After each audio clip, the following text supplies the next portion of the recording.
ನಮಸ್ಕಾರ, ಚಿಟ್ಟೆ ಹೆಜ್ಜೆಗೆ ಸ್ವಾಗತ. ಬಿಗ್ ಬಾಸ್ ಕನ್ನಡ ಸೀಸನ್ 12ರ ಸ್ಪರ್ಧಿ ಗಿಲ್ಲಿ ನಟರವರ ಬಗ್ಗೆ ಸಂಪೂರ್ಣವಾಗಿ ಈ ವಿಡಿಯೋದಲ್ಲಿ ತಿಳಿಯೋಣ. ನೀವೇನು ನಮ್ಮ ಚಿಟ್ಟೆ ಹೆಜ್ಜೆ ಚಾನೆಲ್ನ ಸಬ್ಸ್ಕ್ರೈಬ್ ಮಾಡಿಲ್ಲ ಅಂದ್ರೆ ಈಗಲೇ ಸಬ್ಸ್ಕ್ರೈಬ್ ಮಾಡಿ.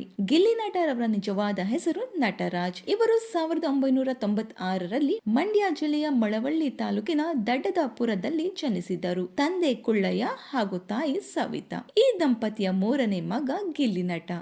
ಗಿಲ್ಲಿರವರ ಅಕ್ಕ ಪವಿತ್ರ ಹಾಗೂ ಅಣ್ಣ ನರೇಂದ್ರ. ಇವರು SSLC ಬಳಿಕ ITIಗೆ ಸೇರಿದರು.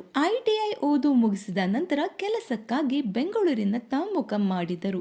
ಅಲ್ಲಿ ಇವರು ಸೆಟ್ ಬಾಯ್ ಹಾಗೂ ಅಸಿಸ್ಟೆಂಟ್ ಡೈರೆಕ್ಟರ್ ಆಗಿ ಕೆಲಕಾಲ ಕೆಲಸ ಮಾಡಿ ಕೆಲ ಸ್ಕಿಟ್ ಹಾಗೂ ಶಾರ್ಟ್ ಫಿಲ್ಮ್ ಕೂಡ ಮಾಡಿದರು. ಇನ್ನು ಸೀತಾವಲ್ಲಭ ಧಾರಾವಾಹಿಯಲ್ಲಿ ಸೆಟ್ ಬಾಯ್ ಆಗಿ ಕೆಲಸ ಮಾಡುತ್ತಿದ್ದ ವೇಳೆ ಅದೇ ಧಾರಾವಾಹಿಯಲ್ಲಿ ಮೆಕ್ಯಾನಿಕ್ ಎಂಬ ಚಿಕ್ಕ ಪಾತ್ರ ಕೂಡ ಮಾಡಿದರು. ಇದರ ನಂತರ 2022ರಲ್ಲಿ ಕಾಮಿಡಿ ಕಿಲಾಡಿ ಸೀಸನ್ 4 ಕಾರ್ಯಕ್ರಮದಲ್ಲಿ ಆಯ್ಕೆಯಾಗಿ ರನ್ನರ್ ಅಪ್ ಕೂಡ ಆಗಿದ್ದರು. ನಂತರ 2003ರಲ್ಲಿ ಭರ್ಜರಿ ಬ್ಯಾಚುಲರ್ಸ್ ಕಾರ್ಯಕ್ರಮದಲ್ಲಿ ಭಾಗಿಯಾಗಿ ಅಲ್ಲಿಯೂ ಕೂಡ ರನ್ನರ್ ಅಪ್ ಆಗಿದ್ದರು. DKD 2024 ಕಾಮಿಡಿ ಕಿಲಾಡಿಗಳು ಪ್ರೀಮಿಯರ್ ಲೀಗ್, ಕ್ವಾಟ್ಲಿ ಕಿಚನ್ ಅಂತ ಶೋಗೆ ಸೆಲೆಕ್ಟ್ ಆಗಿ ಈಗ ಬಿಗ್ ಬಾಸ್ ಮನೆ ಸೇರಿದ್ದಾರೆ. ಇನ್ನು ಬಿಗ್ ಬಾಸ್ ಸೀಸನ್ 12ರಲ್ಲಿ ಗಿಲ್ಲಿ ನಟರವರ ಆಟ ನಿಮಗೆ ಇಷ್ಟವಾಗುತ್ತಿದ್ದರೆ ಕಮೆಂಟ್ ಮೂಲಕ ತಿಳಿಸಿ. ವಿಡಿಯೋ ಇಷ್ಟವಾದರೆ ಲೈಕ್ ಹಾಗೂ ಶೇರ್ ಮಾಡಿ. Thank you.